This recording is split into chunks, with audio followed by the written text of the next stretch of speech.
Officer Derek Hargrove wore a smug half-grin, while 18-year-old Ava Morgan insisted her mom worked special operations. Her wrists, cuffed too tight, were already bleeding as the mall cameras rolled. Then, the doors slid open. Before we get into how this went sideways fast, where are you watching from? Comment your city, hit like, and subscribe. On a bright Saturday in suburban Atlanta, Ava Morgan moved through Westfield Mall like she always did, focused, calm, and prepared. Her nasty and natural puff matched the quiet confidence of a top student. She mentally recited AP chemistry requirements, already picturing the research career she wanted. Today's mission was simple: parts for a solar conversion experiment. Ava stepped into Electromax, the upscale electronics shop tucked between luxury storefronts, and followed her list item by item. She didn't notice the clerk's suspicious stare at first. A middle-aged white man with a permanent scowl hovered behind her, fixing shelves she hadn't touched. Each time she explained her project, he watched harder, not softer. Near the smartphone display, a sharply dressed woman with salon-highlighted hair suddenly panicked, dumping her designer bags on the counter. "My iPhone is missing!" she yelled, loud enough to drown out the mall music. $2,000. Gone. Shoppers turned. The clerk stiffened like he'd been waiting for a reason. Ava froze, feeling a tension snap toward her. The woman, Heather Caldwell, jabbed a finger at Ava. "It was her! She's been hovering forever." Manager Trent Lawson appeared instantly and nodded along without checking a thing. Two security guards rushed in like it was rehearsed. One seized Ava's right arm, the other clamped her left. Ava tried to speak, but they talked over her. "There's a mistake," Ava said, voice steady even as her chest tightened. Check my bag, I'm here for school." The guards ignored her, muttering into a radio about another one boosting electronics. Their grips tightened as they steered her towards the security office. Ava felt humiliation flare, hotter than the pain, because everyone was watching. They marched her past families and teenagers filming TikToks like she was already guilty. Inside the cramped security room, hostile faces circled. Minutes later, Officer Derek Hargrove from Atlanta PD strode in, hand resting casually near his holster. He didn't look at Ava first. He looked at the manager, like the decision was already made. "What have we got?" Hargrove asked. Lawson puffed up. "Caught her stealing a customer's phone. High-end model." Ava tried again, controlled and polite. "Sir, I didn't take anything. I'm an AP student." "Call my teacher, Mr. Keller. He can verify my assignment." Hargrove's eyes stayed cold. "Sure. Heard that before." Hargrove ordered her to empty her pockets and bag. When Ava complied, he dumped everything on the table like it was trash. Components, notebook, careful notes, even her school certificate. Nothing looked like a phone. His jaw hardened anyway. "Where'd you hide it?" he snapped. Ava held her posture. "There's no evidence because I did nothing." Ava pointed out the obvious next step: security footage. Heather Caldwell snorted, "She probably has help. People like that work in groups." The racist edge hung in the air, unchallenged. Hargrove nodded like it was common sense.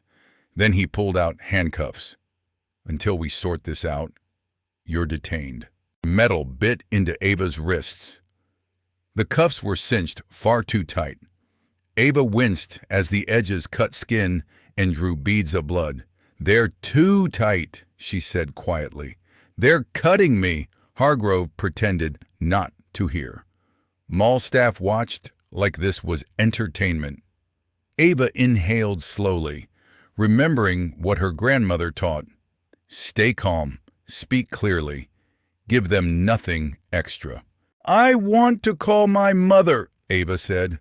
It's my right. Hargrove raised an eyebrow, dripping sarcasm. And who's your mother? Somebody famous.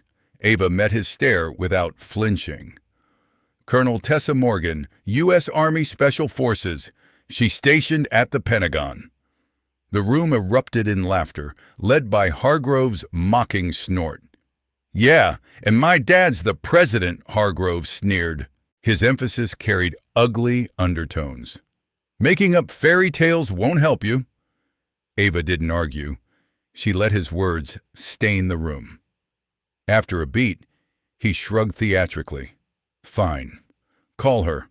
Let's hear this, Colonel. He unlocked Ava's phone and held it like a prop.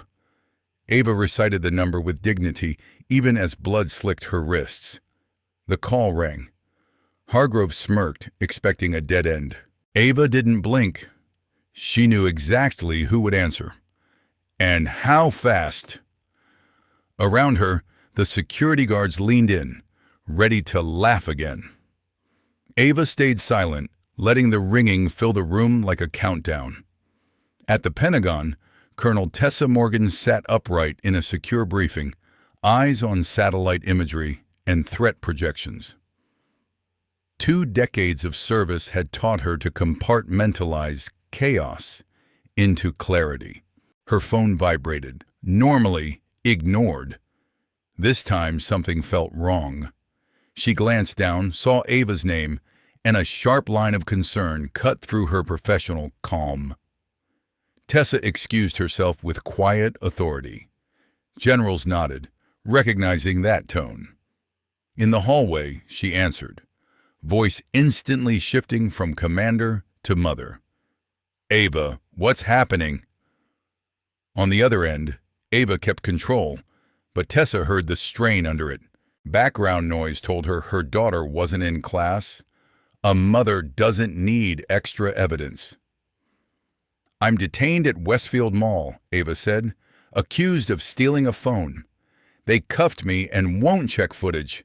They're laughing when I tell them who you are. Tessa's mind snapped into mission mode. Are you hurt? The cuffs are cutting. I'm bleeding.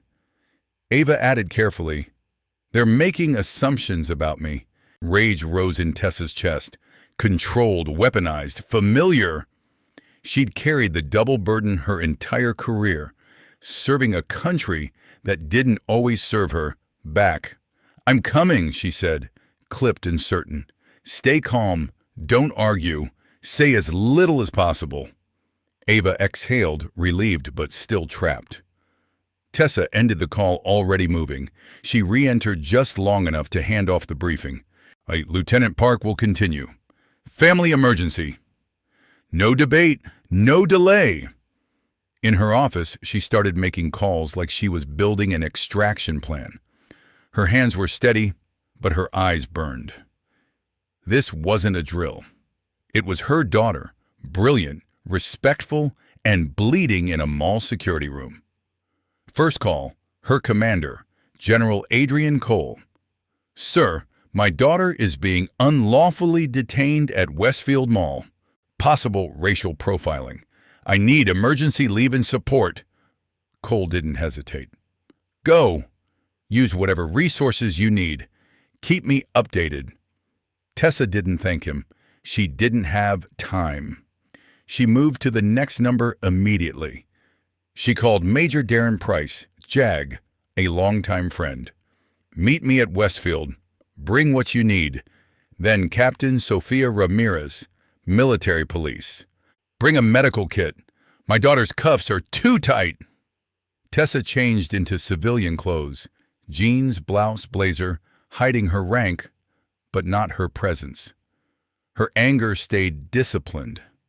As she drove through midday Atlanta traffic, old memories flashed like warning lights. Teachers doubting Ava's work, store guards tailing them, recruiters suggesting less competitive paths despite perfect grades. Each incident tightened the same knot. Tessa navigated lanes like routes on a tactical map, calculating time, exits, alternatives. Her jaw stayed set. Her hands stayed steady. Her fury stayed controlled. The drive also reminded her of the talks no parent should have to give. At 7, Ava learned, hands visible, voice calm, know your rights, don't move suddenly.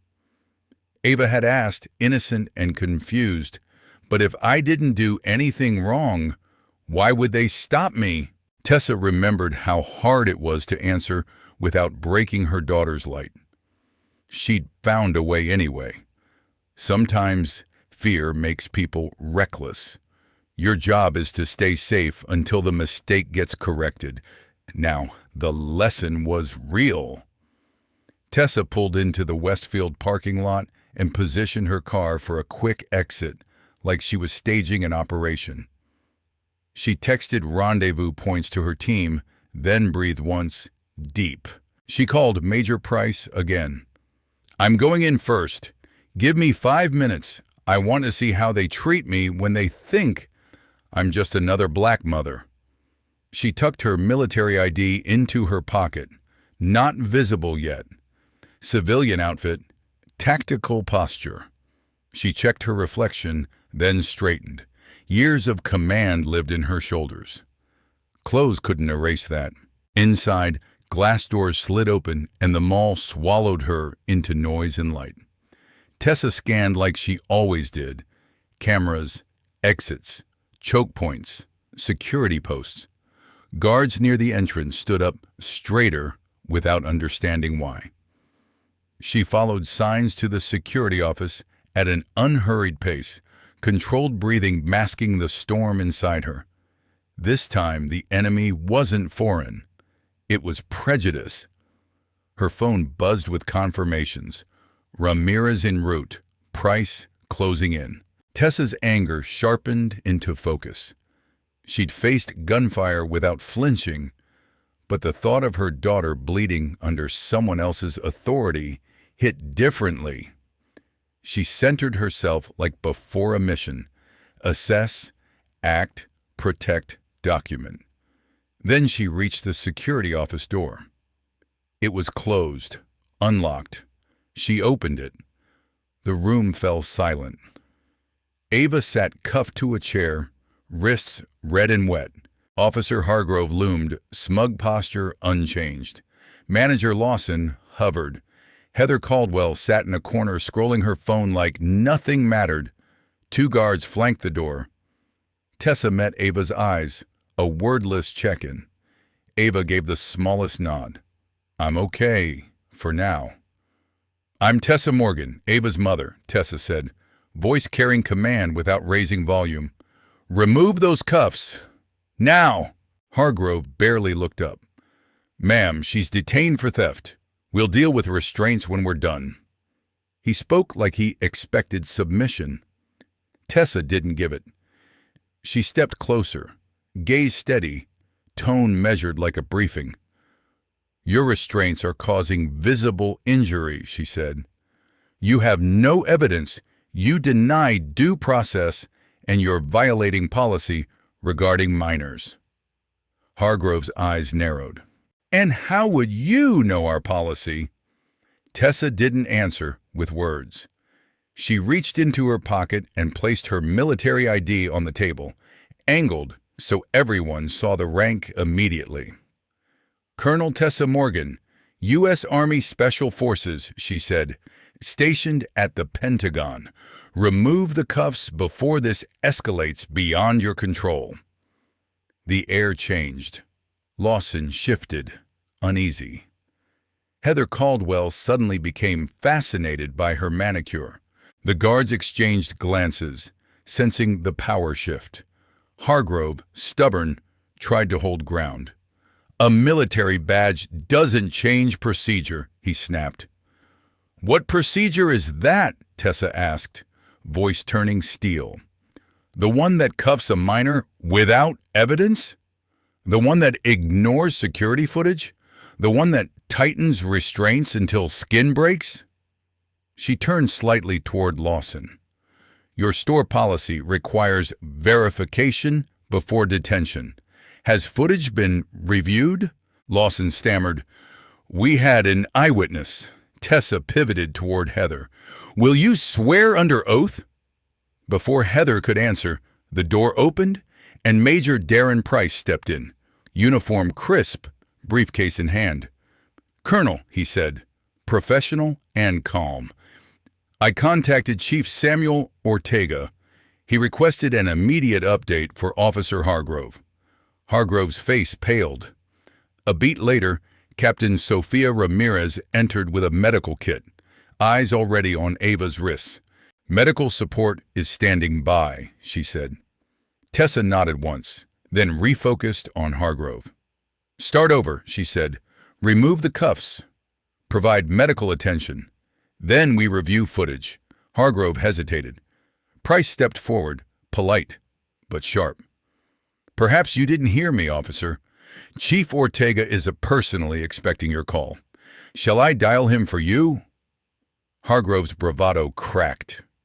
He moved toward Ava, keys in hand. The cuffs came off with a reluctant click, revealing angry gashes. Ramirez immediately cleaned, bandaged, and photographed the injuries with professional precision. Ava flexed her hands carefully, jaw tight, but posture controlled. Everyone in the room watched the blood, suddenly quiet. Hargrove avoided Ava's eyes. Then a ringtone cut through the silence. Bright, familiar, unmistakable from Heather Caldwell's purse. Heather scrambled, digging through her bag, and pulled out an iPhone identical to the stolen one. Color drained from her face as she silenced it. Too fast! Tessa's voice stayed calm, which made it worse. Is that the phone you accused my daughter of taking? Heather stammered about an honest mistake. Tessa gestured toward Ava's bandages. My daughter is bleeding. That's harm. Tessa didn't raise her voice. She didn't need to. You humiliated her publicly. You detained her without evidence. She looked at Hargrove. And you encouraged it. The room shifted again, now from surprise to fear. Fear of consequences. Outside, footsteps and murmurs grew as people gathered. Phones were up. Someone had recognized Ava from a school academic championship. The story was traveling faster than the truth usually did. The head of mall security, Neil Porter, suddenly appeared, sweating, offering cooperation after one call. Cameras and monitors flickered as footage loaded. Tessa pointed at the screen. Reverse playback showed Heather placing her phone into her own shopping bag minutes before the accusation. Price recorded the screen for evidence. Neil swallowed hard. No one spoke, because the video spoke clearly enough for everyone. Play it again, Price said, steady as a judge. The footage showed Heather glancing around, then choosing Ava, passing closer white teens like they were invisible. Tessa turned to Neil. Pull her incident history. Neil typed quickly, eyes widening as a profile populated. 7 similar complaints in 14 months, he said. All against shoppers of color. Price captured screenshots without comment. Ramirez stepped close to Tessa with her tablet. Officer Hargrove has 12 excessive force complaints, she reported. 9 involved minorities. All dismissed. Hargrove surged forward. That's confidential. Ramirez didn't blink. Patterns of civil rights violations trigger interagency review. Her tone sounded official enough to freeze him. Outside, more people gathered. Through the window, local news vans rolled in. Heather tried to stand and leave. Ramirez shifted subtly, blocking the door with polite firmness. We'll need a formal statement, she said. False reports are serious. At that moment, Chief Samuel Ortega entered. Older, composed, uniform marked by authority. His eyes hardened when they landed on Hargrove. I got a concerning call about a minor, he said. I see it wasn't exaggerated. Chief Ortega's expression softened when he looked at Ava. "Are you all right, young lady?" Before Ava could answer, Heather attempted to slip past in the distraction. Another officer stepped in, stopping her by name. "Ma'am, we have questions about similar incidents at North Lake and Perimeter." Heather's designer bag hit the floor with a thud. Her voice jumped to anger. "This is harassment. I was the victim." While attention snapped to Heather, Manager Lawson tried his own quiet escape. Price intercepted him smoothly. "We'll need every incident report involving theft accusations from your store for 2 years." Lawson protested about corporate property. Price didn't move. "Not when it intersects with a civil rights investigation." The medical technician who arrived with Chief Ortega checked Ava's wrists and confirmed bruising. No permanent damage, but documented injury. Chief Ortega turned back to Hargrove, voice hard. "Which procedure authorizes cuffs tight enough to draw blood?" Hargrove tried to defend himself. Ortega cut him off. "And where is your body camera footage?" Hargrove touched his chest automatically. "Malfunction," he muttered. Ramirez glanced at her screen. "Equipment check logged it. Functional this morning." The room tightened. Hargrove's excuses were collapsing one by one. One of the original guards, Caleb Raines, stepped forward, nervous. "Sir, we were told by management to watch certain kinds of shoppers." Lawson exploded, denying it. Caleb swallowed and raised his phone. "I recorded the last staff meeting because it felt wrong."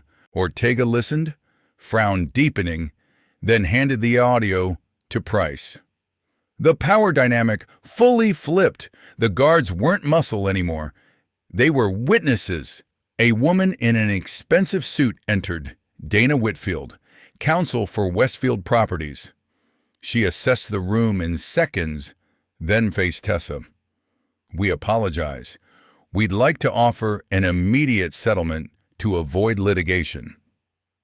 Tessa's stare didn't soften. "This isn't about money," she said. "Checks berry patterns. How many families without Pentagon connections went through this and got ignored?" Whitfield's practiced smile faltered. Ava, quiet until now, pointed at a live monitor still showing Electromax's back office. "Mom, look!" On screen, Lawson was at a computer, moving fast, eyes darting. Price snapped into action, calling it out. "Evidence tampering in progress." Mall security rushed on screen, stopping Lawson before he could complete whatever deletion he attempted. The tension changed from moral outrage to legal emergency. Every second suddenly mattered. In the footage, Lawson's hands flew across keys as he muttered about deleting sectors and time ranges.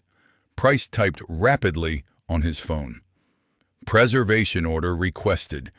Any deletion becomes federal tampering." Moments later, Lawson's screen froze, replaced by a blunt message. "System locked by court order." In the security office, Lawson went pale. He wasn't just caught discriminating, he was caught trying to erase the proof. Heather's husband arrived, Gavin Caldwell, in a $1,000 suit and loud confidence. "This detention is unlawful," he announced. "My firm will file countercharges. You'll surrender recordings immediately." Chief Ortega remained calm. "Your wife was recorded planting evidence to accuse a minor," he said. "Choose your next words carefully." Price added, almost pleasant, "Attempting influence could be construed as obstruction." Gavin's swagger wavered. Outside, the crowd swelled. Videos of Ava being marched in handcuffs spread across social media within minutes, piling up views. People held phones like torches, demanding names and answers. Inside, Ava remained the calm center, NASA logo bright against the chaos. Multiple camera angles on the monitors showed Heather ignoring white teens and selecting Ava with intention. Each replay made the mistake story less believable. Hargrove fumed in the corner, hands twitching toward his belt before he caught himself. "This is out of proportion," he snapped. Chief Ortega didn't blink. "It's proportionate to the harm," he replied. The room felt smaller as more officers arrived, initially tense, then confused when they saw the chief, military personnel, and a bandaged teenage girl. Hargrove's authority had evaporated. Only his badge remained. Barely. Community leaders began filtering in after seeing the viral clips. A hush fell whenever someone recognized Ava from local academic awards. Heather tried again to claim victimhood, but witnesses in the crowd muttered back. People who'd watched her point, accuse, and smirk. Ramirez continued documenting injuries and statements like she was building a case file brick by brick. Tessa kept one hand near Ava, protective but composed, eyes scanning every reaction. Chief Ortega questioned Heather directly about the pattern of complaints. Heather's answers tangled into contradictions. Meanwhile, Price pressured Neil Porter for system logs and prior detainment records. Neil complied quickly, terrified of being seen as complicit. Whitfield attempted to redirect toward private resolution, but Tessa refused. "Transparency is what stops repeats," she said. "Privacy is how people hide this." The crowd outside roared when a reporter's camera light flashed on. Another officer stepped in with paperwork, quietly informing Heather she needed to remain for questioning. Heather's face tightened with panic, then shifted to outrage, like anger could erase evidence. Gavin Caldwell whispered into his phone, name-dropping judges and friends. But the room had moved past intimidation. Chief Ortega's presence was a wall. Tessa's presence was another. Heather finally realized she wasn't controlling the narrative anymore, and it showed. Lawson attempted to talk his way out, insisting store discretion and reasonable suspicion. Caleb Raines stared at the floor, ashamed. Another Electromax employee appeared at the doorway, voice shaky. "It's true," she said. "We were told to shadow certain customers and ignore others. I have emails." Whitfield's eyes narrowed, calculating damage. Tessa didn't gloat. She simply nodded. "Preserve everything," she ordered, like a commander securing a scene. The medical tech checked Ava again. Pulse, blood pressure, pupil response. "She's stressed," he noted, "but stable for now." Ava held her chin up, refusing to let anyone see her shake. Tessa leaned close and spoke softly. "You're doing great." Ava's eyes glistened, not from fear, but from anger finally having somewhere to land. The room was full of adults. Ava was the one forced to be strongest. Hargrove, cornered, tried to regain control. "We responded to a complaint," he insisted. Chief Ortega's stare was hard. "Then why didn't you review footage? Why didn't you loosen cuffs when she said she was bleeding?" Hargrove swallowed. "We were busy." Ortega's voice dropped. "Busy? Doing what?" "Proving your bias." Silence hit like a door slamming. Even the guards looked away from Hargrove now. Ortega extended his hand. "Your badge and weapon, now!" Hargrove blinked, stunned. "Chief, you can't—" "I can and I am," Ortega replied. "Suspended pending investigation. Excessive force, failure to follow procedure, and falsifying equipment status." Hargrove's mouth opened, then closed.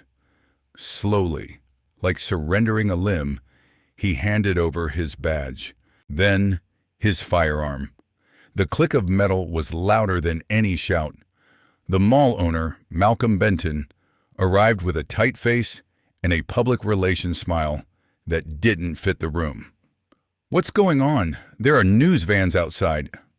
He spotted Ortega, then the uniforms, then Ava's bandaged wrists, and his expression shifted to fear. "This is a misunderstanding." Tessa cut him off. "False imprisonment and injury to a minor isn't inconvenience. It's liability and harm." Benton tried damage control, throwing out words like diversity and commitment. Tessa gestured toward the monitors showing Heather's deliberate setup. "Commitment is policy," she said, "and your policies did this." Price requested server access logs and detainment records across the mall. Neil Porter complied, hands trembling. Outside, chants rose as people made signs on the fly, "Justice for Ava," while cameras broadcast live. Benton suggested moving somewhere private. A new voice answered from the doorway, Reverend Isaiah Brooks, flanked by community leaders. "Private is how these stories die," he said. "Public is how patterns stop." The room felt crowded with purpose now. Even Caleb Raines looked relieved someone else was speaking truth. Whitfield's face tightened. A private settlement was slipping away. Tessa didn't look at the Reverend. She looked at Ava. "You're not alone," her eyes said. Ava noticed Lawson again on a monitor, still trying to manipulate systems before the lock. Price spoke quickly into his phone, confirming the preservation order had already triggered mirrored backups. "Every keystroke is logged," he said. Lawson's shoulders sagged on screen. In the security office, Electromax staff whispered, shocked. The routine theft detainment had become a documented civil rights case with media, community oversight, and multiple agencies watching. Whitfield tried one more time. "We can resolve this immediately with compensation." Tessa's voice stayed even. "Compensation doesn't rewrite policy. It doesn't undo what happened to my daughter." Ava's hands trembled slightly as adrenaline faded. Ramirez noticed and moved closer, quietly checking her vitals again. Tessa stayed upright, but her focus sharpened on Ava's breathing. A good commander knows when the mission changes. The mission was shifting to care. The technician frowned. "She's showing signs of shock, blood pressure dropping." Tessa's face tightened. "Call an ambulance," she ordered. No argument, no delay. Ortega nodded and signaled officers. Outside, sirens began weaving through traffic. Inside, Benton looked like he wanted to vanish. Gavin Caldwell paced, whispering threats into his phone. But they sounded thinner now. The room had moved beyond intimidation. It had moved into consequences. The ambulance team arrived and began assessing Ava professionally, preparing a stretcher. Ava tried to sit taller, fighting embarrassment at needing help after fighting so hard to stay composed. Tessa took her hand. "You don't have to prove strength right now," she murmured. Ava blinked back tears, not wanting cameras to capture weakness. Tessa didn't care about cameras. She cared about her daughter's pulse and the color in her face. Chief Ortega continued directing the scene, assigning officers to statements, footage preservation, and evidence collection. Price coordinated digital backups with Neil Porter, ensuring nothing accidentally disappeared later. Ramirez logged Ava's injuries with timestamps and photos. Reverend Brooks spoke to reporters outside, emphasizing accountability. Whitfield took calls, voice low, likely warning corporate headquarters. The mall's carefully polished image was cracking in real time, on live streams, in front of everyone who'd ever been dismissed. Inside, more angles of footage played, each one confirming Heather Caldwell's deliberate targeting. People in the crowd recognized her, murmuring about other incidents. A local civil rights attorney, Marcus Tate, arrived, already taking notes. "We've seen this pattern," he said quietly to Tessa. "The difference today is you've got evidence, witnesses, and the chief here." Tessa didn't look satisfied. She looked tired, because it shouldn't require power to get truth. Despite the chaos, Ava stayed centered. Her NASA shirt felt like a promise she refused to surrender. She looked around the room, the officials, the corporate lawyer, the mall owner, the accuser, the suspended officer, and saw how quickly the systems moved only when forced. "This can't just disappear," she said softly to her mother. Tessa squeezed her hand. "Then we make sure it doesn't," she answered, voice steady as steel. Tessa knelt beside Ava. "Do you want to go home, or do you want to see it through?" Ava scanned the room, eyes landing on Heather's pale face and Lawson's panic, then on the guards who looked ashamed. "I want to stay," Ava said, determination cutting through exhaustion. "If I leave, they'll file it away. Someone has to make sure they can't." Tessa nodded once, pride and pain mixing in her chest. Tessa stood and faced Chief Ortega. "We will file formal charges," she said, "against Heather Caldwell for false reporting, against Officer Hargrove for excessive force, and against Electromax and Westfield for discriminatory practices." Ortega didn't flinch. "We'll document everything," he replied. That's when two young women entered with Attorney Tate. They spotted Heather and gasped. "That's her," one whispered. "She accused me last month." The room went still as the pattern got faces. The women described near-identical scenes. Accusation, detention, embarrassment, then no accountability when items turned up. Heather's eyes darted, searching for escape routes that no longer existed.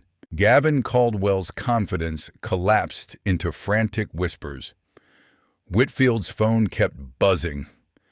Tessa didn't interrupt the women.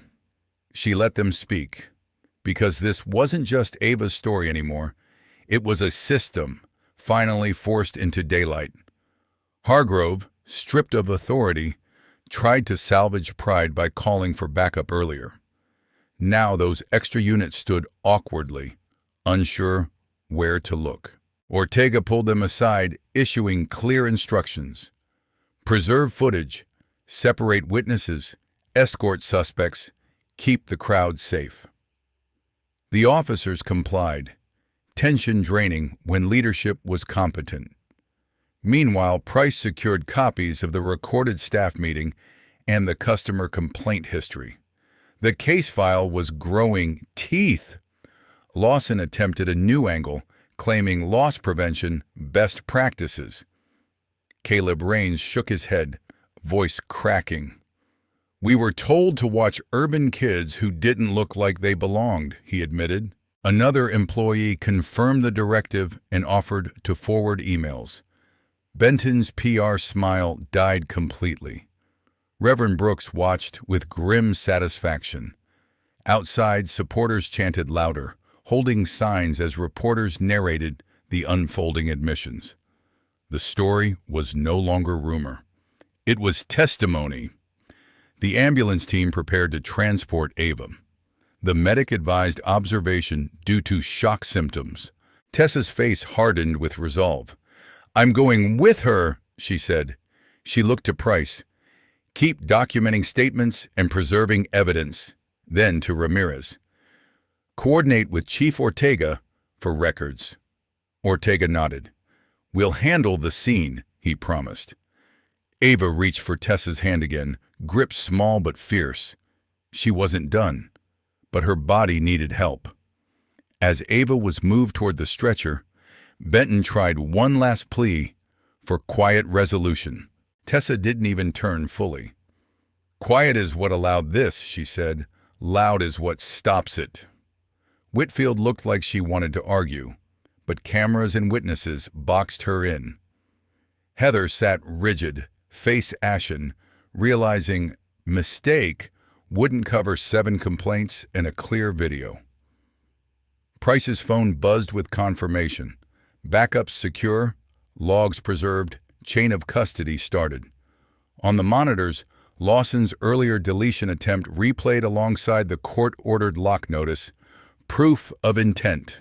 Back in the room, Ava's breathing turned shallow and her skin went pale.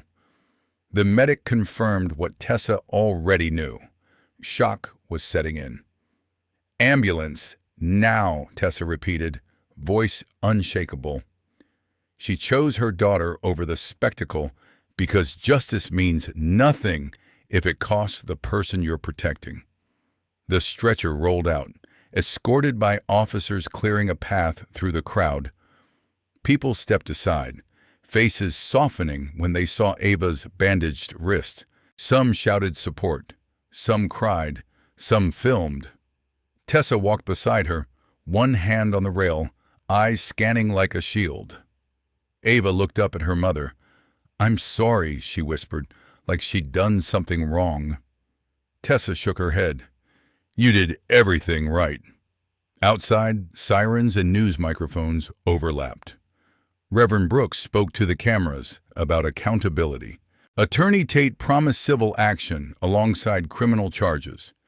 Chief Ortega coordinated with reporters at a distance, careful not to compromise the investigation. Inside the mall, security officers were being separated for interviews. Caleb Raines sat with shaking hands, ready to tell the truth fully. The culture of just follow orders was breaking in public.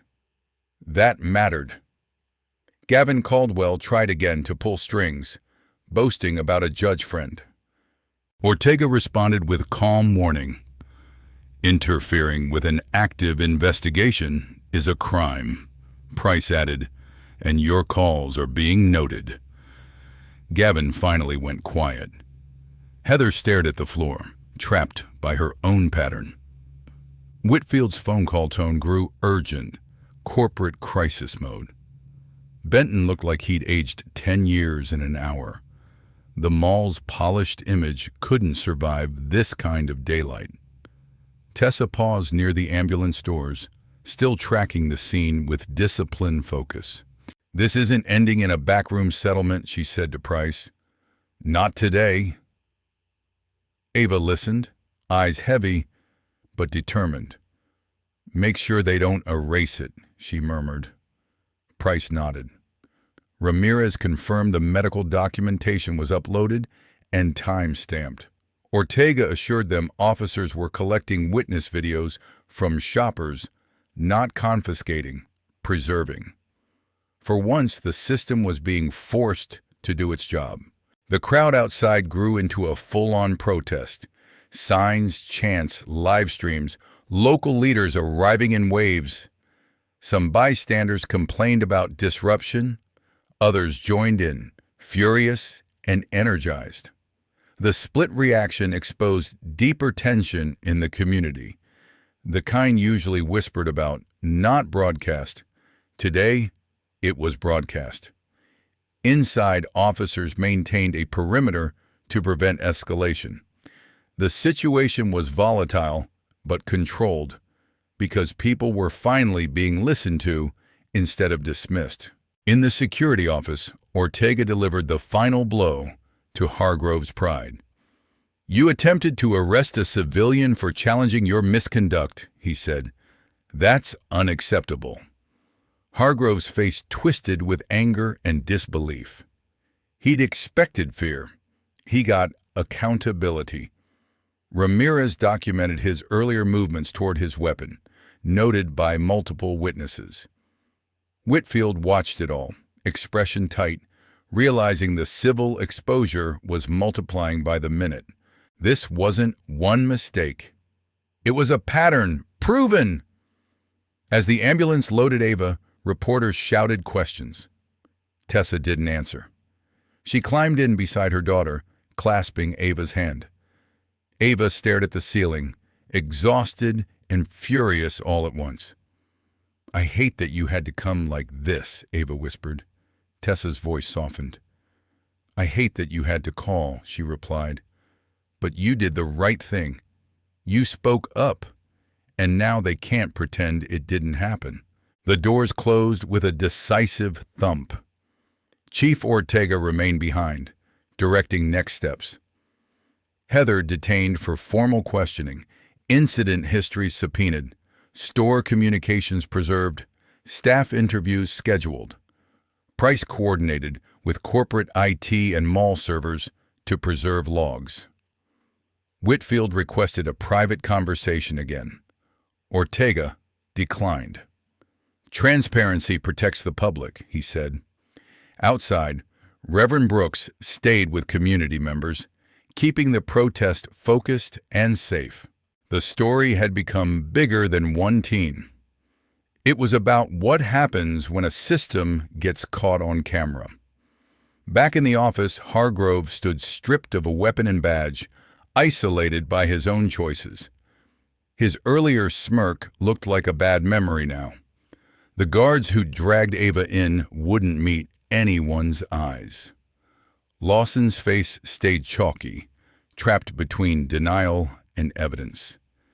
Heather's posture collapsed as she realized her routine play had finally hit a wall. Ortega spoke one last time to the room. "Every statement, every video, every log preserved. Nobody touches anything." Benton watched officers inventory incident reports like they were dismantling his business layer by layer. He whispered about brand reputation, but nobody cared. The reputation that mattered was the community's trust, and it had been damaged. Whitfield typed notes rapidly, likely preparing damage control strategy. Price quietly reminded everyone that deletions now equaled tampering. Neil Porter nodded repeatedly, eager to cooperate. The room had shifted from arrogance to compliance. The system wasn't working. It was being made to work. Reverend Brooks returned briefly to the doorway, looking at Ortega. "This is how we stop it," he said. Ortega answered without theatrics. "This is how we start." Officers escorted witnesses to separate rooms. Phones were collected only voluntarily for copying, then returned. A rare sense of procedural fairness finally appeared. Too late for the trauma, but not too late for accountability. The crowd outside cheered when news anchors confirmed Hargrove's suspension live on air. In the ambulance, Ava's eyes fluttered, fighting exhaustion. Tessa kept a steady hand on her daughter's wrist, careful not to touch the injuries. "You're safe," she repeated, like an order to the universe. Ava swallowed. "Promise me they'll change something." Tessa looked out the window at flashing lights and cameras. "We're going to push until they have to," she said. "Not because we're powerful, but because you're right." Ava's breathing steadied as the medic adjusted the monitor leads. She stared at her mother's blazer sleeve, noticing tiny creases from the rushed change, proof that even a colonel had to scramble when the world treated her child like disposable. Tessa leaned closer. "You did not deserve any of this," she said. Ava's voice was small, but firm. "Then let's make sure nobody else does, either." The ambulance turned onto the highway. Tessa interlaced her fingers with Ava's, anchoring her through the sirens and adrenaline crash. Outside, the city blurred past. Atlanta sunlight, traffic, a world that kept moving even when a teenager's dignity got shattered. Ava closed her eyes, exhausted but resolute. Tessa's voice stayed calm, a commander's promise and a mother's vow. "We're not letting them bury this. Not today. Not ever." "Mom," Ava said, voice steady despite the IV and the ache in her wrists. "This can't just be about me. We have to make sure they can't keep doing this to anyone else. Tessa squeezed her daughter's hand, pride and fury colliding. "We will," she promised. "It stops here." As the EMTs prepped the ambulance to roll, Gavin Caldwell made one last attempt to seize control. "This is outrageous. My wife is the victim of a witch hunt." "We'll sue everyone here," he blustered. Chief Ortega approached calmly. "Mr. Caldwell, given your wife's documented pattern of false reports, we're investigating her for criminal charges." "You might want a criminal defense lawyer, not a camera crew," Ortega added quietly. Outside, the crowd parted as paramedics wheeled Ava toward the ambulance. Colonel Tessa Morgan walked beside the gurney, posture razor straight despite the emotional wreckage inside. Behind them, Westfield churned with witnesses, evidence, and exposed bias no one could stuff back down. The situation in the mall kept snowballing. More bystanders stepped forward, more phone videos surfaced, and every new angle made Heather's lie look colder and more calculated. What began as a missing phone complaint from one privileged shopper had ripped the lid off a whole system that treated suspicious and black as interchangeable words. At Atlanta Memorial Hospital, the chaos of the mall gave way to buzzing monitors and antiseptic air. In a curtained bay, Ava sat on the exam table while a middle-aged black physician, Dr. Nadia Ellis, examined her wrists. A nurse meticulously photographed every cut, every bruise, documenting what the handcuffs had really done. "These lacerations are consistent with restraints applied with excessive force," Dr. Ellis said clearly, for both chart and potential court. "If they're not treated correctly, they'll leave permanent scarring." Tessa stood nearby, outwardly composed, but inside she felt the same tight, focused rage she'd known in combat, except this battlefield was her daughter's body. As Dr. Ellis worked, she glanced again at Ava's chart. "Morgan, Westwood High?" she asked. Ava nodded cautiously. The doctor's face softened. "My daughter saw you at the regional science fair. She would not shut up about your solar energy project. Said you were beyond college level already." For once, Ava was seen as brilliant, not threatening. That simple acknowledgement shifted something inside her. Ava's shoulders straightened just as a detective stepped through the curtain, notebook ready. "Ms. Morgan, I'm Detective Harris," he said. "I'd like your statement." With the same precise focus she used in lab work, Ava walked him through everything, from entering Electromax to feeling the cuffs bite into her skin. "You mentioned Officer Hargrove said something about your kind," the detective prompted.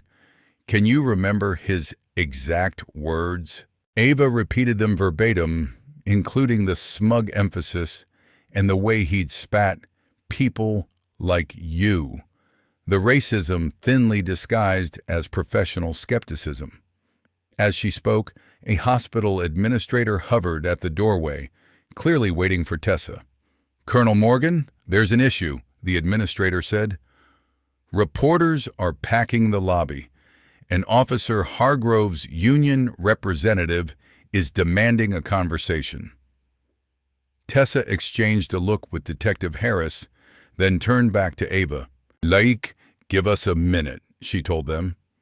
Once they were alone, she took Ava's uninjured hand and knelt closer. "This is already bigger than either of us thought," Tessa admitted quietly. "We could still settle privately, keep your name mostly out of the spotlight. Are you absolutely sure you want to keep pushing this?" Ava met her gaze without flinching. "You raised me to know comfort doesn't change anything that really matters. How many kids has this already happened to who don't have a mom who sits in Pentagon briefings?" Ava asked. Pride pressed hard against Tessa's controlled expression. "All right," she said. "Then we do this properly." While Ava finished treatment, Tessa stepped into the hallway and dialed General Adrian Cole on a secure line. "Sir, the situation's escalated," she said crisply. "Local media involvement, clear racial profiling, and a military dependent injured in restraints. There's evidence of systemic bias at Westfield."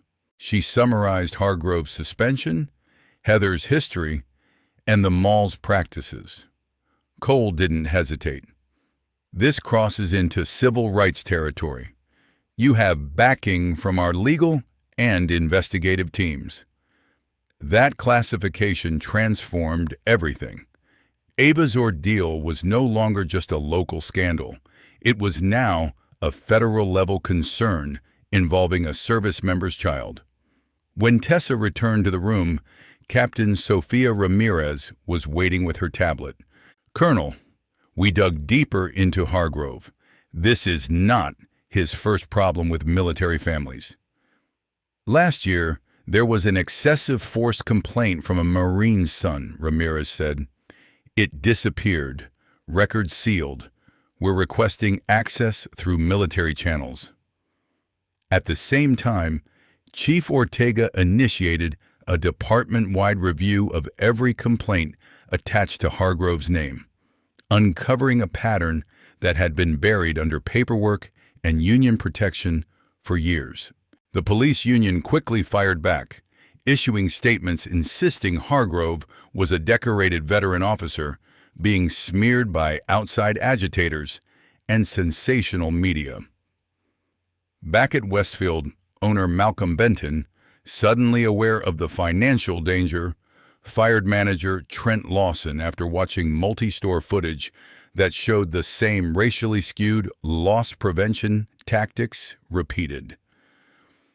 Heather and Gavin Caldwell's legal problems multiplied as new victims of Heather's false accusations came forward, including older teens from nearby bases.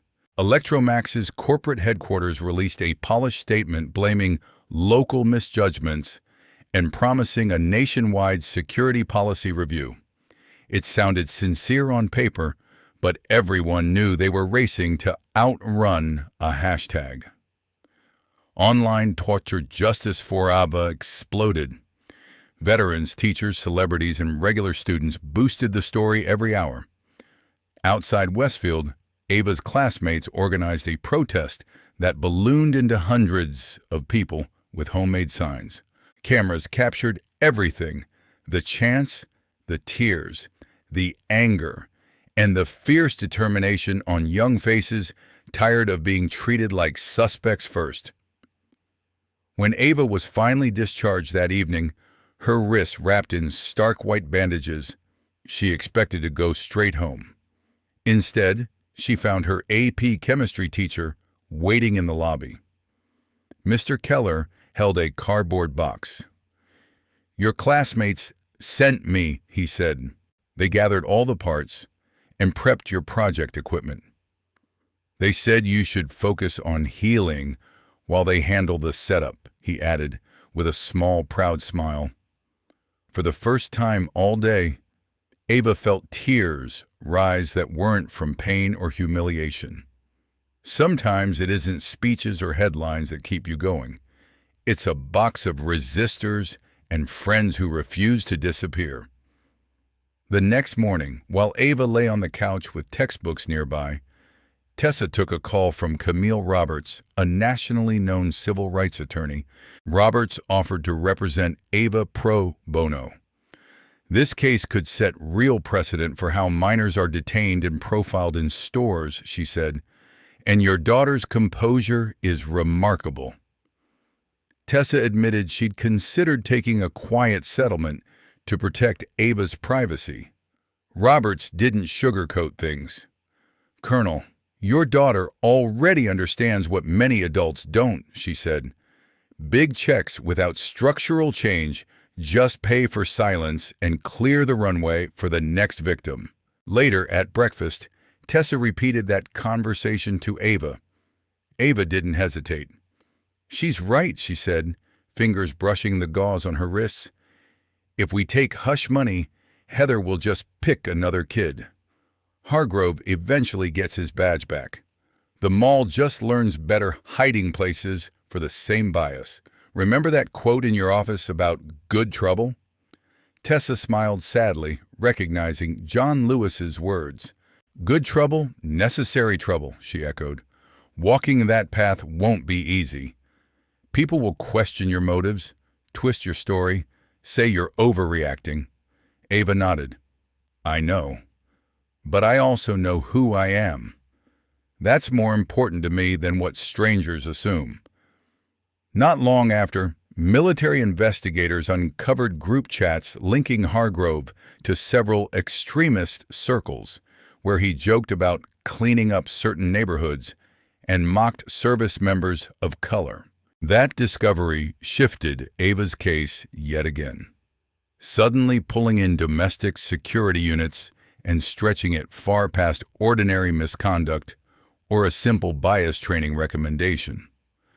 Westfield Mall tried to preempt the damage by announcing sweeping reforms: new security protocols, mandatory bias training, and outside oversight. Electromax's parent company quietly put the entire regional management team on leave. But no one predicted the tidal wave of community support that followed, support that dwarfed every carefully worded corporate press release. 7 additional families stepped forward with nearly identical stories from the same mall, forming a support group overnight. Ava's principal, initially hesitant, released a strong statement publicly backing his star student and affirming her record. Around town, businesses started taping "Justice for Ava" signs in their windows, turning into clearly marked safe spaces. That evening, news vans still lined the street as Ava and Tessa sat with Major Darren Price and attorney Camille Roberts in their living room. "The mall's parent company is offering a very large settlement," Price explained. 7 figures, mandated policy changes, no admission of wrongdoing. Roberts listened quietly, then leaned forward. "A civil rights lawsuit could create binding precedent," Roberts said. "It could protect thousands of kids you'll never meet." Ava listened to both sides, then cut through the legal jargon with one question: which choice does more to stop this from happening to another teenager who doesn't have my mom or my resources? Have you ever faced a choice like that, between protecting your own peace or fighting for something bigger? Comment 1 if you think Ava should take the settlement and move on, or 2 if you believe she should push for systemic change, even when it's harder. Hit subscribe to follow what happens next. A week after the incident, Ava sat at the kitchen table scrolling the news, frustration simmering behind her eyes. "Mom, look at this," she called. A local article headlined, "Questions about mall incident. Was it really profiling?" Anonymous sources hinted she'd behaved suspiciously, planting doubt about the very girl who'd been handcuffed. Similar pieces popped up on other sites, echoing the same talking points, almost word for word. Tessa read over her shoulder and instantly recognized a pattern. "They're trying to control the narrative," she said evenly. Classic counterintelligence tactic. A call from Major Price confirmed it. The police union had hired a crisis management firm to spin. The pushback didn't stop with media narratives. That morning, Tessa received a carefully worded email from a senior Pentagon official. While fully supporting her family, the message warned that the high-profile nature of the case was creating tension with local law enforcement and suggested a more discreet resolution might be in everyone's best interest. The translation was clear. Powerful people wanted this to quietly go away. As Ava prepared to return to school, she worried aloud, adjusting her backpack strap so it wouldn't press her wrists. "What if everyone's seen those articles?" she asked. "What if that's all they know?" Tessa hugged her. "Remember your record. Remember you." Westwood High mirrored the community divide. Some teachers welcomed Ava back warmly. Others stayed awkwardly distant. After AP Chemistry, Mr. Keller pulled her aside. "Staff are split," he admitted. "Some think you should have handled it privately. Others are proud you stood up." Ava nodded, swallowing the sting of being turned into a debate topic. Students were just as divided. Her close friends closed ranks around her, walking the halls like a protective shell. But Ava still heard whispers at nearby tables.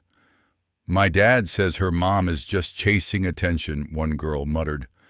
"Military people always think they're above everyone." The words cut, but Ava kept her posture steady. After school, the blow landed where it hurt most. An email from the prestigious Brennan Science Scholarship Committee said they were reevaluating applications in light of recent events, a thinly disguised reference to her case. That scholarship had been Ava's golden ticket to her dream universities. Now, even that path felt shaky and conditional.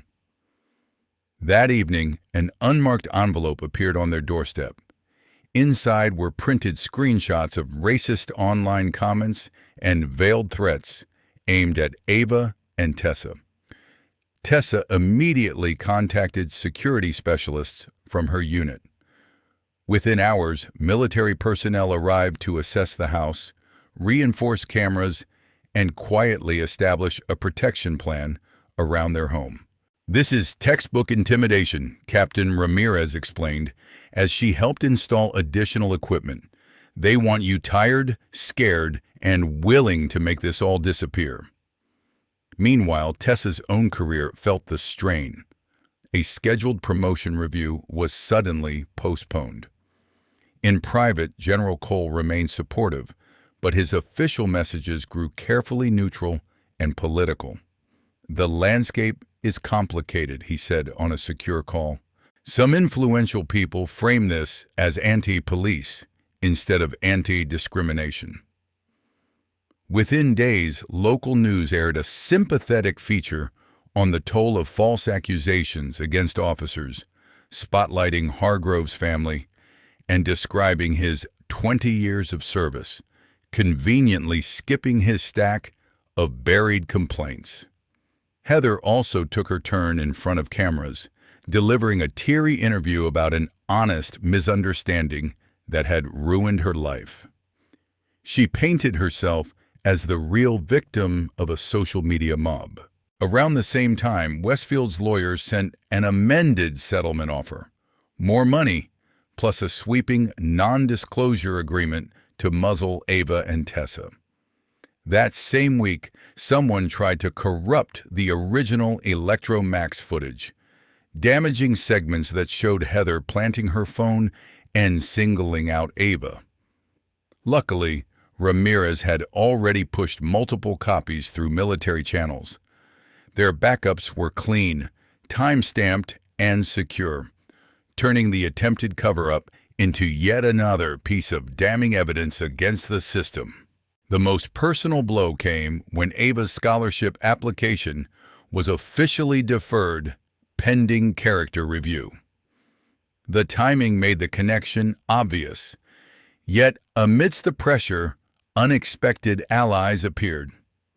3 of Tessa's former special operation teammates, now in private security, volunteered to help guard the house. Teachers from other schools sent messages of open support. Several of Ava's classmates formed a dedicated study group, determined that her grades wouldn't suffer because she dared to speak up. Then the harassment escalated. One evening, returning from a meeting with their attorneys, Tessa and Ava found their front door spray-painted with racial slurs and threats. The violation cut deeper than any headline. As they scrubbed the vandalism off together under porch lights, Ava finally let the exhaustion show. "Mom, is this worth it?" she whispered. "Maybe we should just take the settlement." Tessa set down the rag and faced her directly. "That's exactly what they want. For decent people to decide justice costs too much." She gestured to the half-cleaned door. "This is fear talking, not power. They're not scared of us individually.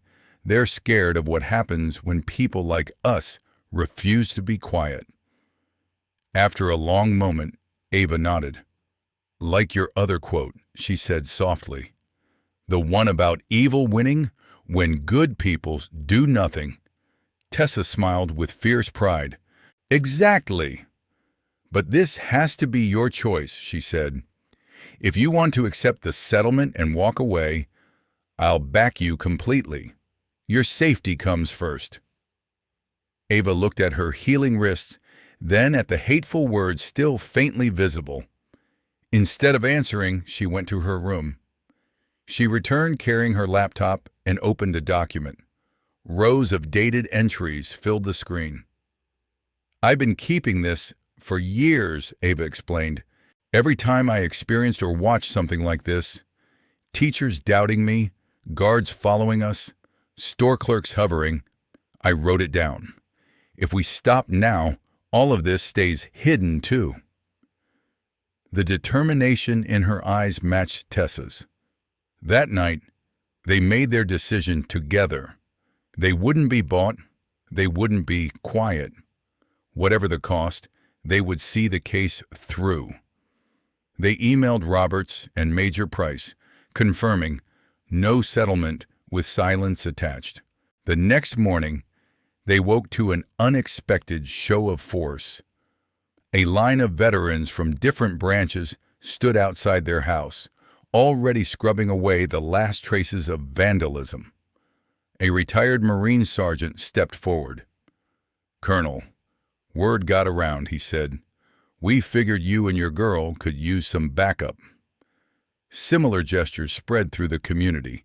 Handwritten signs, donated services, messages of encouragement.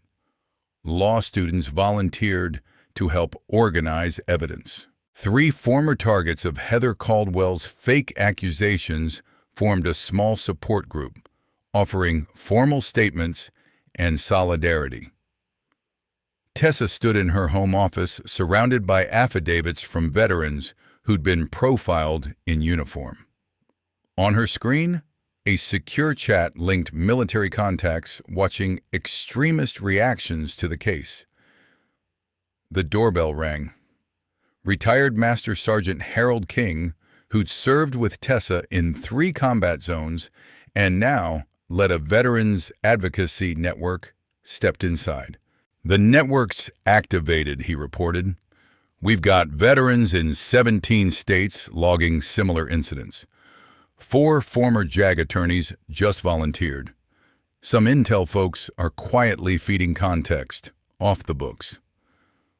Across town, Ava poured her organizational skills into action at school. During lunch, she sat with a diverse group of students, the newly formed Student Coalition Against Discrimination. "We've documented 37 incidents at local businesses in the last year," said Luis Alvarez, a senior who'd been profiled at Westfield. Most people just swallowed it. "We built a secure form so they could finally report it," he added. Ava scrolled through their database, brain already categorizing. "We need to sort by location, business type, and employee behavior," she said. "Patterns matter. That's how we prove this isn't just a few bad days, it's a system." Even the seniors looked impressed. After school, an unexpected ally intercepted her near the parking lot. Brad Reynolds, the younger security guard who had helped detain her, approached nervously. "Ava, wait," he said. "I've been trying to reach you." He handed her a small thumb drive. "This is a full backup of mall security footage from that day, every camera." "There are feeds they never mention," Brad continued. "I copied everything before management could touch it. And there's more. He swallowed. I recorded staff meetings, saved emails, every time they told us to shadow certain types of shoppers. Ava studied him. Why now? Brad's voice cracked. Because I watched them cuff a kid who did nothing wrong. I can't undo that, he said, but I can help expose it. The thumb drive turned out to be a gold mine.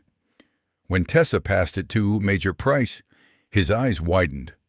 Footage clearly showed Lawson directing guards to trail customers based solely on appearance. The files matched stories from other victims almost perfectly. Meanwhile, Ramirez dug deeper into Hargrove's past. Colonel, we've confirmed troubling connections, she reported over a secure call. We tied him to 3 extremist organizations through personal email and chat logs. Military intelligence flagged him before for comments about service members of color.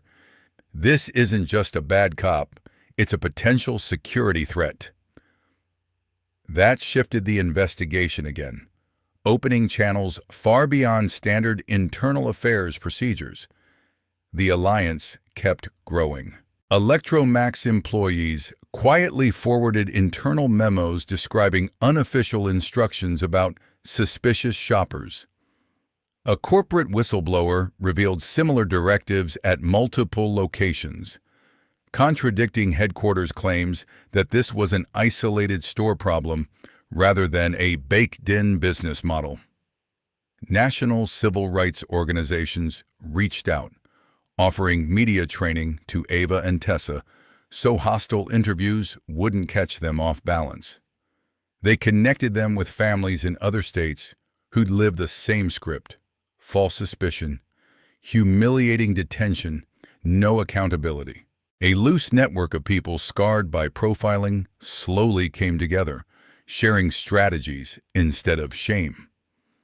The biggest shock came when General Cole made a rare public statement at a Pentagon briefing. The United States military stands firmly against discrimination in all forms, he said. Mistreatment of military dependents based on race isn't just a civil matter. It affects morale and readiness. He never said Ava's name, but everyone understood. The effect was immediate. The police department announced mandatory bias training, new review protocols, and community oversight for complaints. Westfield's parent company, hammered by shareholder concerns and calls for boycotts, rolled out sweeping policy changes, independent audits, revamped security contracts, and explicit bans on profiling. Other retailers quietly began updating their own protocols, hoping to avoid similar scrutiny. Local businesses started displaying safe space decals, promising staff training and non-discriminatory service. Even Ava's school shifted. The principal, who had been notably silent at first, issued a public apology and sent letters reinforcing Ava's scholarship recommendations, with additional endorsements from the entire science department. Support was turning into structural change, not just hashtags. Town halls sprang up across the city. Residents from different backgrounds shared stories that had never left their kitchens before. Veterans spoke about serving a flag that didn't always protect their families. Parents described the talks they had to have with their kids about staying alive in situations that should have been perfectly ordinary. Through it all, Ava stayed grounded. In national interviews, she kept steering the conversation away from her own trauma and back toward systems. This isn't just about me, she said. It's about patterns we've normalized. If people who look like me are always treated as suspects first, that's not safety. That's discrimination. As the court date approached, the alliance made itself visible. Thousands gathered peacefully outside the courthouse. Students, veterans, church groups, Neighbors. Many wore shirts reading "Believe Ave" or "End Mall Profiling." Speaker after speaker described their own encounters, weaving a mosaic of stories that proved Ava's case wasn't an anomaly. It was a mirror.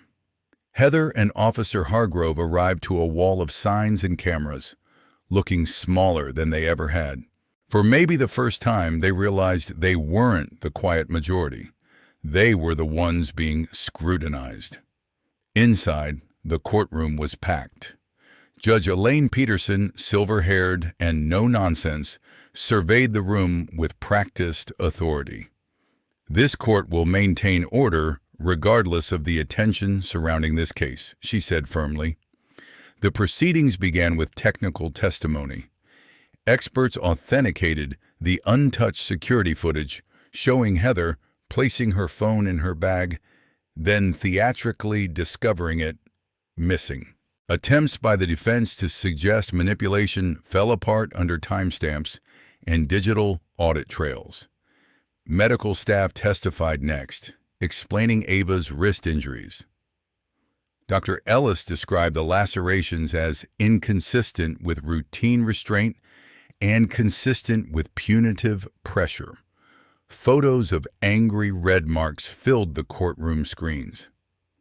Hargrove sat stone-faced beside his union attorney. Heather dabbed at her eyes with a monogrammed tissue as evidence piled up around her. Store manager Trent Lawson looked physically sick, while emails he'd sent were read aloud, detailing instructions to watch urban teens and people who don't look like they belong. When Ava took the stand, the room went silent. With extraordinary composure for an 18-year-old, she laid out the events clearly. No drama, no exaggeration, just facts. "At first I was just confused," she testified, recalling being grabbed. "Then I was scared, because it hit me that no matter how hard I worked, some people would always see me as suspicious." Asked about the impact, she didn't flinch. "I had to question whether merit matters if prejudice can override it instantly." The defense tried to paint her as an attention-seeking activist. Ava's careful answers, stellar academic record, and calm demeanor made that narrative crumble. Then Tessa testified. "I've served through 3 combat tours," she said. "I've risked my life for values like justice and equality. To see my daughter bleeding in cuffs at a mall." Her voice tightened, but didn't break. "That's a betrayal of those values." When asked whether her rank intimidated local officials, Tessa answered evenly. "My rank only became relevant after they mocked it. Any parent, regardless of title, should expect their child to receive basic dignity and due process, not humiliation and violence." The court watched the merged camera footage in full. Heather stashing her phone, scanning for a target, bypassing white teens, pointing to Ava, guards seizing her, Hargrove tightening cuffs on a cooperative girl, security ignoring her pleas to check the video. The more complete the picture became, the less room there was for excuses. After 3 days of testimony, Judge Peterson delivered her ruling. This court finds Officer Derek Hargrove liable for civil rights violations, excessive force, and failure to follow procedure, she said. He was suspended without pay, pending extensive bias training and psychological evaluation. Future law enforcement employment would require court approval, not just a department recommendation. She turned to Heather. Heather Caldwell is found guilty of filing a false police report, attempting to tamper with evidence, and wasting police resources. Heather received 2 years probation, 200 hours of community service with youth organizations, and mandatory counseling focused on bias and accountability. The courtroom murmured as consequences finally landed. Addressing corporate representatives, Judge Peterson continued, Electromax and Westfield Mall are liable for maintaining discriminatory security practices. She ordered 5 years of court-supervised reforms, including independent audits, transparent complaint processes, and staff retraining. She also mandated a $1 million scholarship fund for minority students to be named in honor of Ava Morgan and other profiled youths. Compensation was ordered for every identified victim of similar profiling incidents at the mall. As the judge spoke, Ava reached for Tessa's hand. This wasn't about revenge. It was about finally seeing accountability reach beyond one woman and one officer to the structures that had quietly protected them for so long. Judge Peterson ended with a broader message. Discrimination is rarely one dramatic incident, she said. It is the accumulation of tolerated practices shielded by systems that normalize unequal treatment. This ruling addresses not only individual actions, but the mechanisms that allowed them to repeat without consequence. The courtroom sat in reflective silence at her words. The impact spread fast. The police department implemented new review boards with community members, overhauled complaint procedures, and required ongoing bias training rather than one-time workshops. Retailers across the region adopted clearer anti-profiling policies and standardized review processes. Lawyers began citing Ava's case in lawsuits challenging discriminatory detentions in malls nationwide. Ava later testified before a congressional committee on retail discrimination. Her calm explanation of what happened and why it mattered helped push forward federal legislation proposing clear guidelines and penalties for discriminatory security practices. Far from damaging Tessa's military career, the case led to her promotion and a new assignment focused on protecting military families' rights. She was tasked with leading a specialized task force addressing civil rights issues affecting service members and their dependents. 1 year after the incident, Ava stood in the very mall where she'd once been marched in cuffs. The old security office was now a community resource center. A banner overhead read, "Ava Morgan Scholarship Awards." Real change isn't about punishing individuals. It's about transforming systems, Ava told the audience of students, community leaders, and reporters. What happened to me wasn't unique. What's unusual is that we refuse to let it be buried. She announced the first 10 scholarship recipients, kids who'd faced obstacles, yet still chased their academic dreams. Ava's acceptance into Johns Hopkins Medical Research Program meant her own dreams remained intact, despite everything. The mall where she'd been humiliated now displayed training materials that had become a national model. The once intimidating security office housed mentorship programs, tutoring, and workshops on knowing your rights. The place had literally and symbolically changed. Some surprising transformations happened among those originally involved. Brad Reynolds, the guard who brought the thumb drive, now led trainings on how to maintain safety without profiling. A few officers from Hargrove's former department became internal reform advocates, pushing for transparency. The story showed that accountability doesn't just punish. It can also reshape people and culture. The deepest shift was visible in everyday life. Subtle slights that used to pass unchallenged were now called out.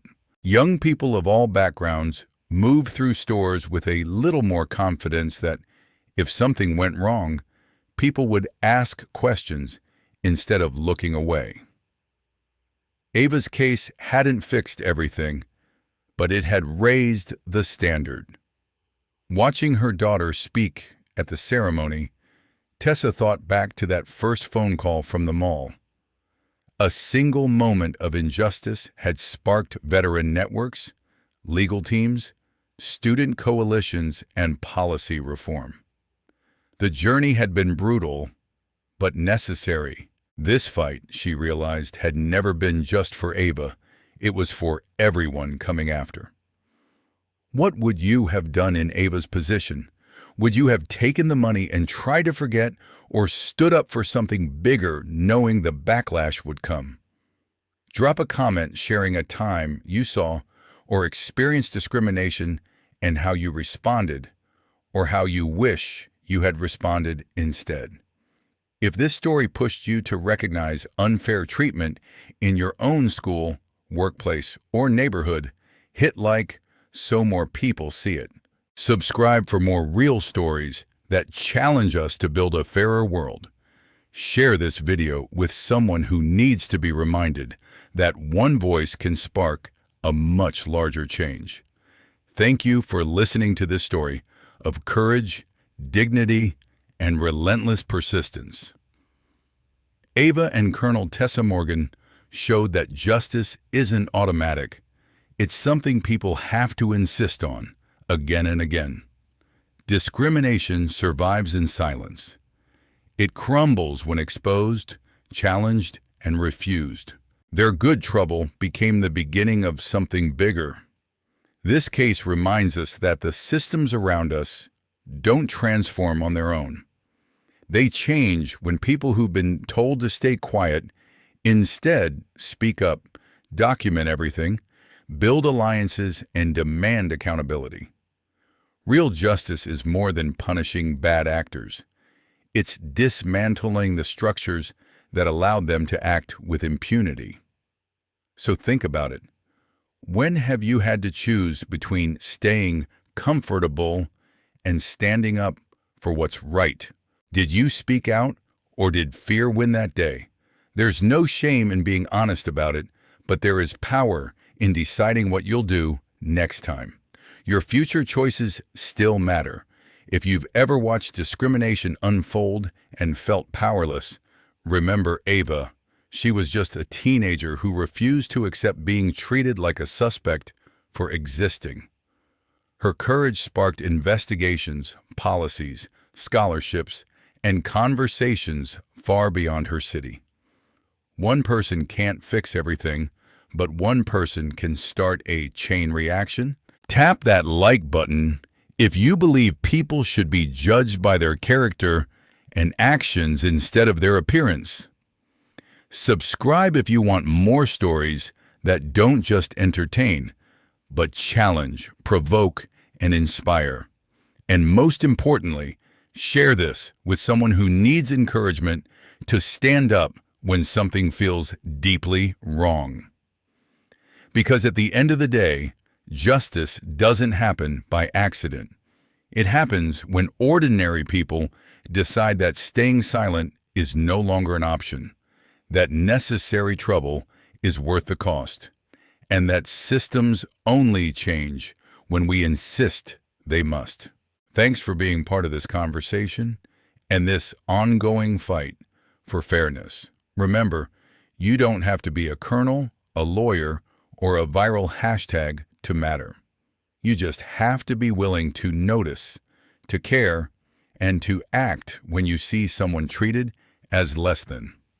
Ava's story proves that even the targets of injustice can become architects of a more just future. If this story moved you, don't let it end here. Talk to your friends, your family, your coworkers. Ask how bias shows up in your community and what concrete steps you can take together. Justice isn't one big heroic moment.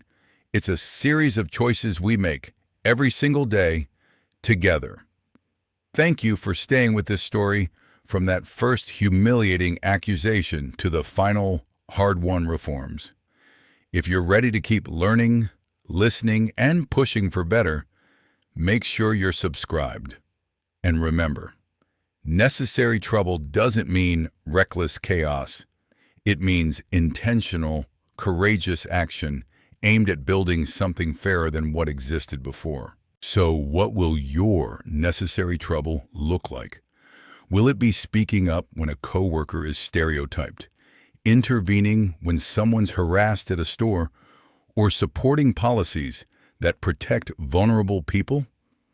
Whatever it is, don't underestimate it. Change is built out of 1,000 small, brave decisions stacked together. Drop your thoughts in the comments. Share a moment you chose courage or a moment you wish you had. Your story might be the one that pushes someone else to act when it's their turn. Together, those moments create the kind of cultural shift laws alone can never fully deliver. If you're committed to challenging unfair treatment wherever you see it, hit like, subscribe, and turn on notifications so you don't miss future stories. We'll keep bringing you narratives that shine light into dark corners and remind all of us that justice isn't abstract, it's personal, practical, and urgently needed. Share this video with someone who needs a reminder that their voice matters, that speaking up at the right time might protect someone they'll never meet. Let Ava and Tessa's journey be a blueprint, not just a story. Ordinary people, plus documented truth, plus relentless persistence can absolutely shift what's considered acceptable. Thanks again for watching this story of Ava Morgan, Colonel Tessa Morgan, and the alliance that formed around them. Their fight shows that while prejudice is persistent, so is courage. When enough people decide that injustice is no longer normal, systems bend. Stay aware, stay loud, and never be afraid of necessary trouble. For those of us in our 60s, 70s, and beyond, Ava's story reminds us that dignity can be taken in a moment, even from a child who has done everything right. Many of you marched, voted, and prayed through the civil rights era, yet here is a young honors student in a NASA t-shirt, bleeding in handcuffs in a suburban mall because someone decided her presence looked wrong. Justice, we learn again, is fragile and must be defended in every generation. Tessa shows the power of seasoned courage joined with community. She doesn't storm in swinging. She documents, calls allies, demands policy, and insists that the truth be preserved instead of buried. Older Americans know this rhythm well. Change lasts when we combine calm resolve, clear records, and neighbors who refuse to look away. The long aftermath, smear campaigns, threats, lost opportunities, then reforms, scholarships, and new laws speaks to what many of you already understand. Transformation is a marathon, not a sprint. Setbacks do not mean the fight is wasted. They mean the system is pushing back. Ava and Tessa choose good trouble, not for headlines, but so grandkids you may rock on your lap one day can walk into any store and be treated as they deserve, with simple, ordinary respect. After hearing Ava and Tessa's journey from a simple trip to the mall to a fight that changed policies and opened doors for other kids, I'd love to hear from you. If you were in their shoes, at your age today, would you push for public, system-wide change or protect your peace and accept a quiet settlement? Have you ever faced a moment where speaking up felt costly, but staying silent felt wrong? Share your story in the comments, tap like, and please subscribe so you don't miss future conversations like this one.